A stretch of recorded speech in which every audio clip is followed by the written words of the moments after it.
네. 이제 연말이 다 돼가죠. 이제 연말 결산들을 다 하시지 않습니까? 그렇죠? 직장에서는 한 해 동안 내가 어떻게 했는지를 결산하고 돌아보는 시간들 때문에 바쁜 시간들을 보내고, 더 사업하시는 분들은 올 한 해 우리 이 사업장 안에 수입이 얼마였는지 지출이 얼마였는지를 다 결산하기도 합니다. 요즘에는 우리 한 해를 막 카드를 쓰고 막 하다 보면 어플이 잘 돼 있어서 내가 한 해 동안 얼마를 썼는지, 내가 외식으로는 얼마를 썼는지, 내가 의료비로는 얼마를 썼는지, 그런 부분들이 하나하나 항목별로 자세하게 정리되어 보게 됩니다. 그러다 보니까 그것을 열 때마다 어머, 내가 음식값으로 올 한 해 얼마를 쓴 거야, 내가 올 한 해 옷값으로 얼마를 쓴 거야 라고 하는 부분들로 놀라게 되기도 한다는 거죠. 어떤 분들은 커피를 너무 좋아해서 커피값 한 몇십만 원, 몇백만 원 나올 정도로 커피를 자주 드시는 분들도 있기도 하고, 어떤 분들은 때로는 그러니까 우리가 보통 요새는 구독이라는 걸 많이 하잖아요. 구독이라는 걸 많이 하다 보면 내가 하지 않았던 이 구독 서비스, 뭐 OTT 그런 영상들이나 뭐 유튜브나 음악 스트리밍이나 내가 사용하지 않은 것들도 발견하기도 한다라는 거죠. 그런 것들을 보면서 또 재미난 건 뭐냐면 그 순간 내년에는 조금 더 절약해야지 라고 하는 부분들이 매년 연말이 되면 생각을 합니다. 근데 또 다른 한 해를 살다 보면 이게 쉽게 되어지지 않는 것들이 우리의 결산이기도 한다는 거죠. 이처럼 우리는 연말에 카드값을 결산하면서 정말로 놀랄 일들을 많이 경험하기도 합니다. 정말로 이렇게 많이 썼는가? 정말로 우리 소득 대비 얼마만큼 썼는가를 경험하기도 한다는 거죠. 이처럼 우리가 1년에 한 번씩 가계부를 결산하는 것처럼 우리의 인생 속에서 올 한 해 1년을 돌아보면서 정말로 나는 그 1년의 결산 속에 올 나의 신앙의 모습, 신앙의 걸음 속에 내가 하나님 앞에 그 올바른 결산을 하였는가 라고 하는 부분들을 해보셔야 된다는 거죠. 바로 우리의 인생의 결산, 올 한 해뿐만이 아니라 내 인생을 살아가면서 주님을 만나는 그날 나는 주님 앞에 어떠한 결산을 하고 있는지를 다시 한번 돌아볼 수 있는 귀한 시간이 되기를 소망합니다. 인생을 살아가다 보면 정말로 우리는 하나님 앞에 우리의 인생의 전체를 결산받게 될 때가 온다라는 거죠. 오늘 함께 읽었던 이 고린도후서 5장 1절부터 10절까지의 말씀은 때로는 장례식장에서 우리가 말씀을 전하는 이 구절이기도 합니다. 근데 특별히 오늘 이 1절부터 10절까지의 말씀을 읽었지만 오늘 10절 말씀을 주목해 보시고 이 10절 말씀이 오늘 말씀의 가장 중요한 구절로 함께 말씀을 나누는 부분들이기도 합니다. 우리 10절 말씀을 다시 한 번만 읽도록 하겠습니다. 앞에 있습니다. 10절 말씀 같이 한번 읽겠습니다. 시작.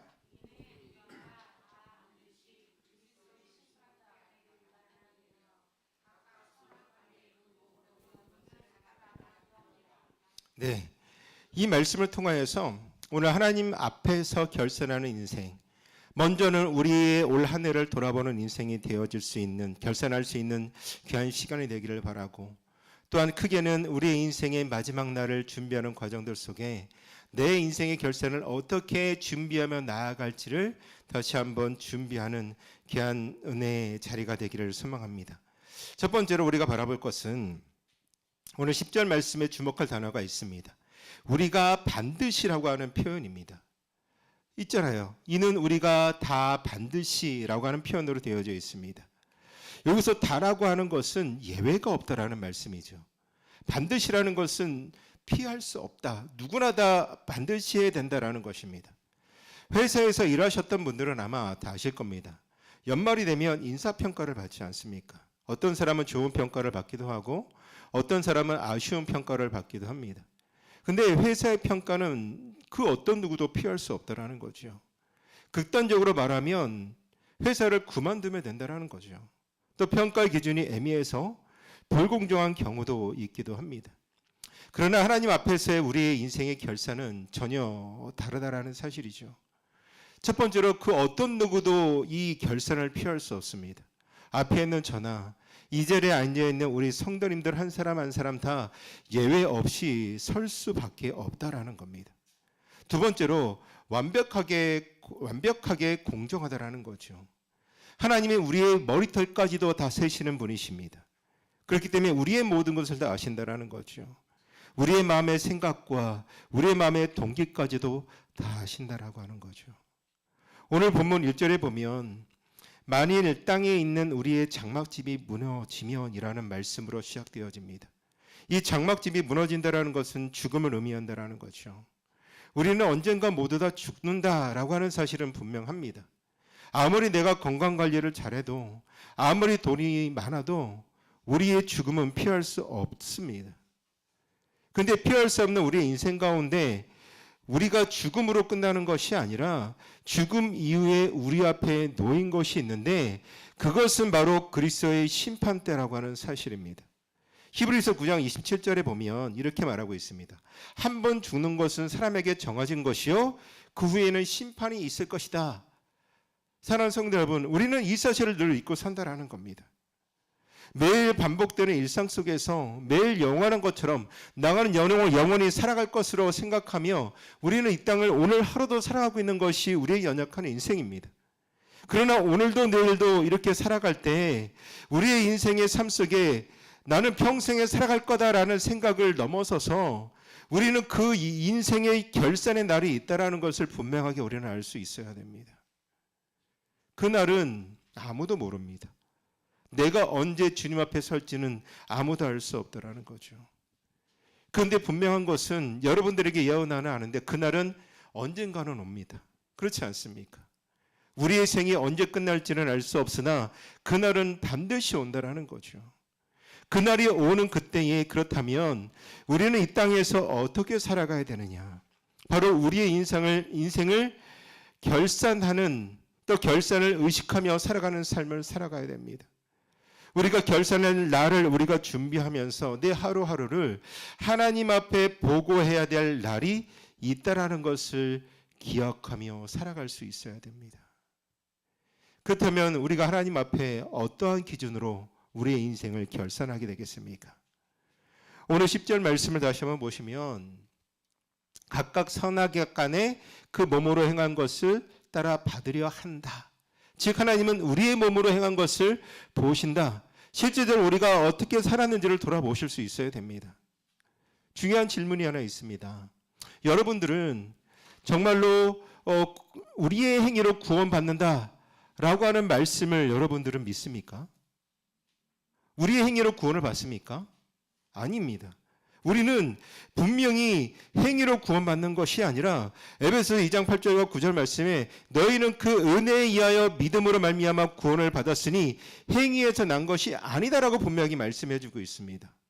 그런데 그 뒤에 나오는 2장 10절 말씀에 뭐라고 이야기를 하냐면 우리는 그가 만드신 바라 그리스도 예수 안에서 선한 일을 위하여 지으심을 받은 자니 우리는 믿음으로 구원을 받지만 그 구원받은 목적은 선한 일을 행하기 위하여서 우리는 구원을 받았다라는 겁니다. 그렇다면 선한 일을 행한다라는 것은 무엇이겠습니까? 바로 하나님의 말씀대로 산다라는 것. 올 한해 말씀대로 살라고 우리는 올 한해의 목표를 삼았고 계획을 삼았습니다. 그리고 올 한해 1월 달부터 11월 달, 12월 달까지 그 말씀을 함께 나누며 말씀으로 결단하고 말씀이 무엇인지 내 삶이 어떻게 살아야 되는지를 끊임없이 말씀으로 보았다라는 거죠. 그러면 오늘 이 시간이 되었을 때 나는 그 말씀으로 살아가는 나의 삶, 하나님의 말씀대로 살아가는 그 삶 속에 나는 얼마만큼 결산의 그 모습들을 채워나가고 있느냐라는 거죠. 우리가 정말로 하나님께서 원하시는 그 말씀대로 살아가는 삶, 그 말씀대로 살아왔는지를 다시 한번 돌아보신다면 우리의 삶 속에는 부족함이 있을 수도 있습니다. 물론 말씀 가운데 거하고 말씀대로 살아가고 주님과 교통하며 살아가는 순간들도 있었지만 어느 순간에는 그것을 잊어버리기도 한다는 거죠.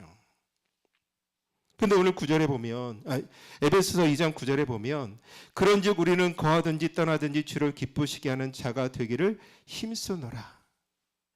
우리가 하나님의 말씀대로 살아가는 것, 그것을 위하여 목표를 삼고 나아간 것 중에 하나는 뭐냐면 내가 말씀대로 살아가려고 하는 목적이 무엇이겠습니까?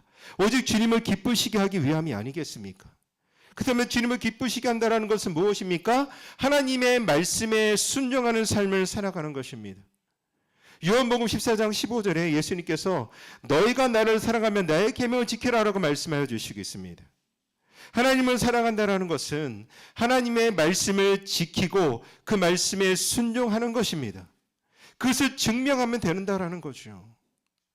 그렇다면 구체적으로 하나님의 말씀대로 산다라는 것은 우리가 무엇으로 알 수 있겠습니까? 정직하게 살아가고 용서하며 살아가고 나누며 살아가고 겸손하게 살아가는 것입니다. 이것을 7절에 믿음으로 행하고 보는 것을 행하지 아니함이라고 이야기를 한다는 거죠.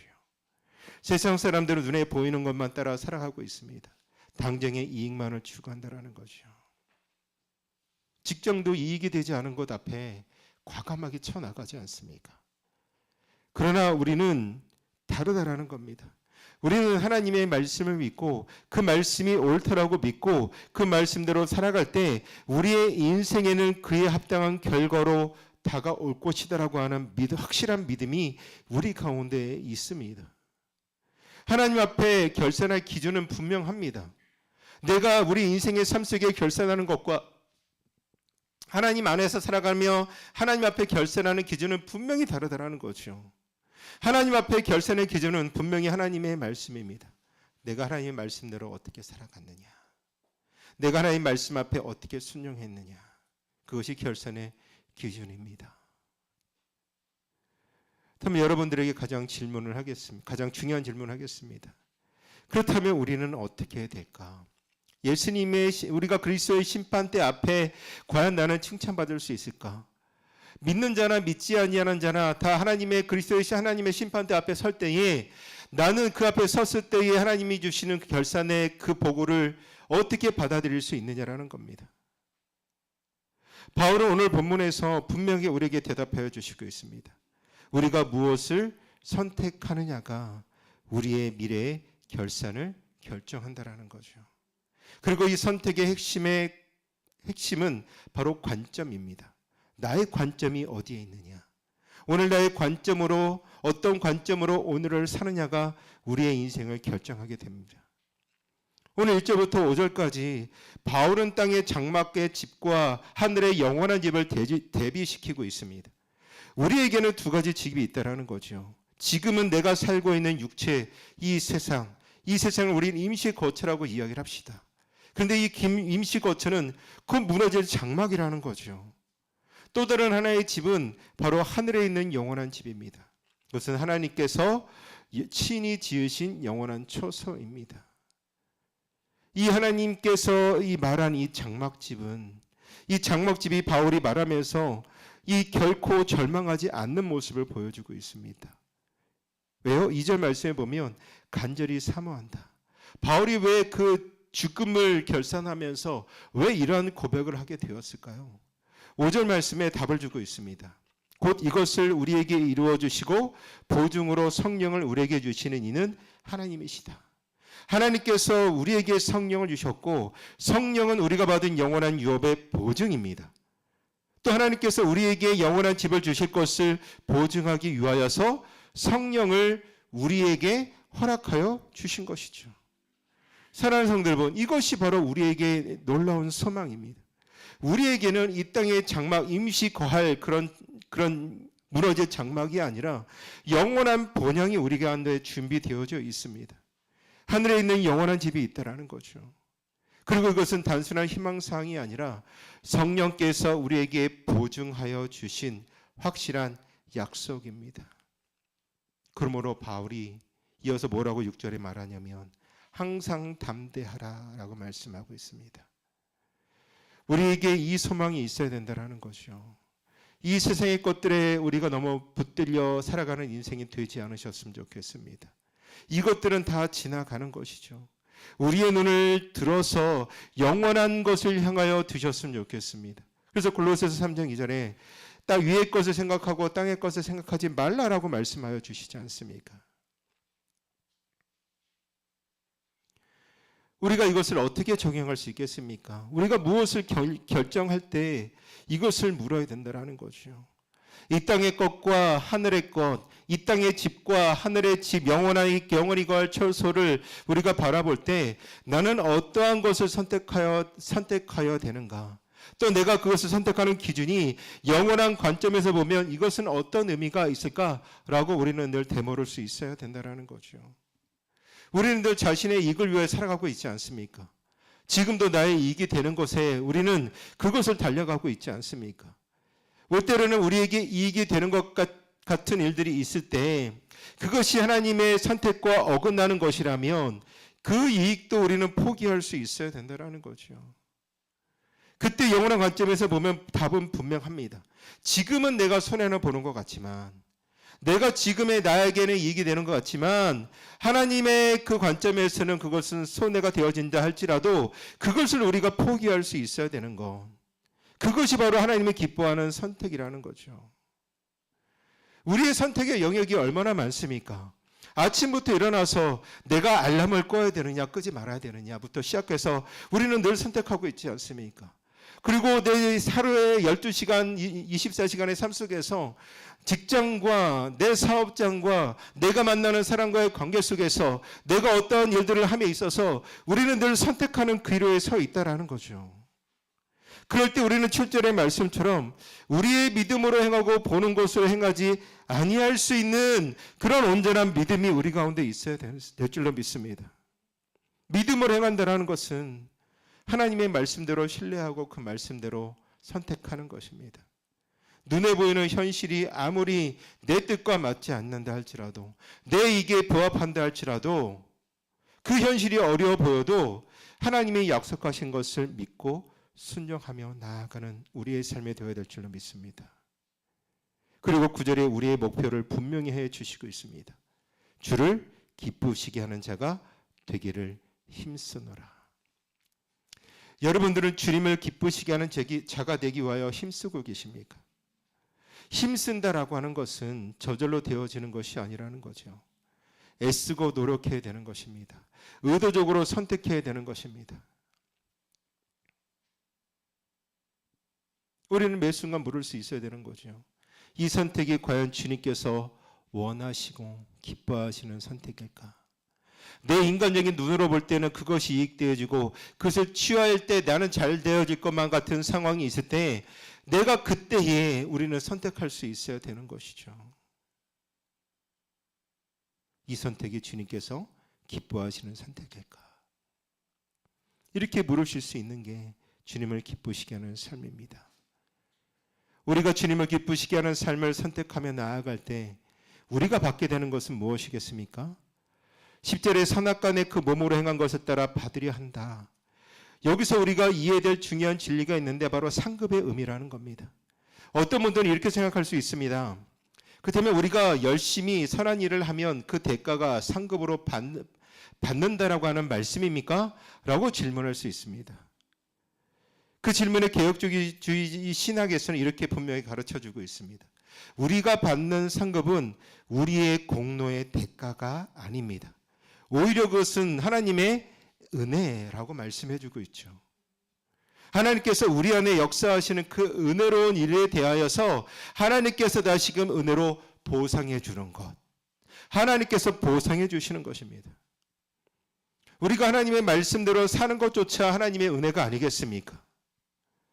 빌보서 2장 13절에 뭐라고 말씀하고 있냐면 너희 안에 행하시는 이는 하나님이시니 자기의 기쁘신 뜻을 위하여 너희에게 소원을 두고 행하신다라고 말하고 있습니다. 우리가 안에 선을 행하시고 싶은 마음을 갖는 것도 하나님께서 주신 그 은혜라는 거죠. 그것을 실제로 행하시는 분은 내가 아니라 하나님이 주신 것입니다. 그러므로 우리가 그리스도의 심판대 앞에 받게 될 이 상급은 우리의 업적의 대가가 아니라 그것은 오히려 하나님께서 우리 안에서 역사하신 은혜의 결과에 대하여서 하나님께서 다시금 은혜로 우리에게 주신 선물이라고 하는 겁니다. 우리 안에 일하시고 그 일하심의 결과까지도 기뻐하시며 보상하시는 분이 하나님입니다. 그렇기 때문에 우리가 그리스도의 심판대를 두려움으로 바라봐서는 안 된다는 거죠. 우리 믿는 자들이 그 하나님의 말씀에 따라 나아가고 그 말씀에 따라 순종하며 우리가 하나님께서 원하시는 선택의 삶을 우리가 할 때 내 안에 역사하신 하나님의 그 일들로 말미암아 우리 하나님 앞에 드러나게 될 때 비록 하나님 앞에 우리의 모습들이 낱낱이 그 가운데 드러나게 될지라도 우리는 그 일들로 말미암아 기뻐할 수 있다라는 거죠. 왜 그럴까요?